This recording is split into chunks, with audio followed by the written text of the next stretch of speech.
So hi hello மக்களே, நான் தான் முஸ்தகிம். நீங்க பார்த்துட்டு இருக்க சேனல் பார்த்தீங்கன்னா வந்துட்டு முஸ்தகிம்ஸ் வியூ.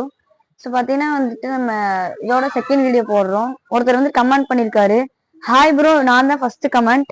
ப்ரோ, ஒரு இங்க் கேட்ரேஜில் எவ்வளோ பேஜுக்கு எழுத முடியும்னு சொல்லு ப்ரோ. ஸோ வந்துட்டு நம்ம ட்ரை பண்ண போகிறோம். வாங்க நம்ம ட்ரை பண்ணலாம்.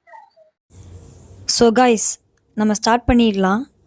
ஸ்டார்ட் பண்ணுறதுக்கு முன்னாடி பார்த்தீங்கன்னா வந்துட்டு நம்ம என்ன பேர் எழுத போகிறோம்னு பார்த்தீங்கன்னா வந்துட்டு முஸ்தகிம்ஸ் வியூ நம்ம யூடியூப் சேனல் நேம் தான் எழுத போகிறோம். இதுவும் எழுதலாம், பின்ன வேறு நேமும் எழுதலாம். பார்க்கலாம். இந்த ஒரு கேட்ரேஜ் பார்த்தீங்கன்னா வந்துட்டு எத்தனை பேஜுக்கு வந்துட்டு எழுத முடியும்னு பார்க்கலாம். நம்ம தொடர்ந்து நம்ம எழுதிட்டே போகலாம். ஸோ கைஸ் பார்த்தீங்கன்னா வந்துட்டு எனக்கு கை வலிக்குது, அதனால் வந்துட்டு கேமராமேன் வந்துட்டு நம்ம பண்ண சொல்லுவோம். பாருங்க பண்ணுறோம்.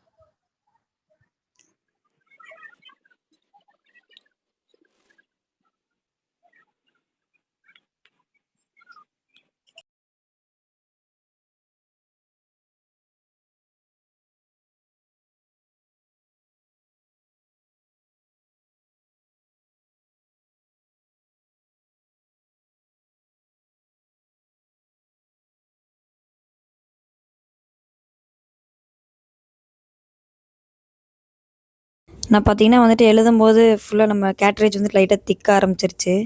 நான் ஃபுல்லாக வந்துட்டு ஷார்ட்டாக நம்ம டைம் லேப்ஸில் தான் போட்டிருப்போம், உங்களுக்கு பார்த்தாலே தெரியும். ஏன்னா ஷார்ட்ஸ் வந்துட்டு ஒரு நிமிஷத்துக்குள்ளே முடிக்கணும், அதனால தான். ஸோ கைஸ் பார்த்தீங்கன்னா வந்துட்டு நான் எழுதவே பார்த்தீங்கன்னா வந்துட்டு லைட்டாக திக்க ஆரம்பிச்சிருச்சு. இங்கு வந்துட்டு முடியிற ஸ்டேஜ் வந்துருச்சு.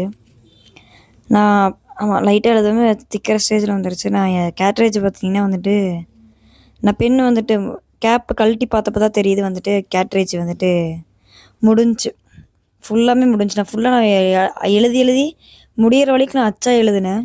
ஃபுல்லாக முடிஞ்சு. ஸோ பார்த்திங்கன்னா வந்துட்டு டாஸ்க் இதோட கம்ப்ளீட் பண்ணியாச்சு.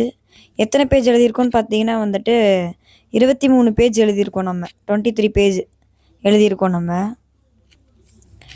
இந்த டாஸ்க் முடிச்சாச்சு. அடுத்த டாஸ்க் வந்துட்டு என்னென்னு கமெண்ட் பண்ணுங்கள், நம்ம செஞ்சிடலாம்.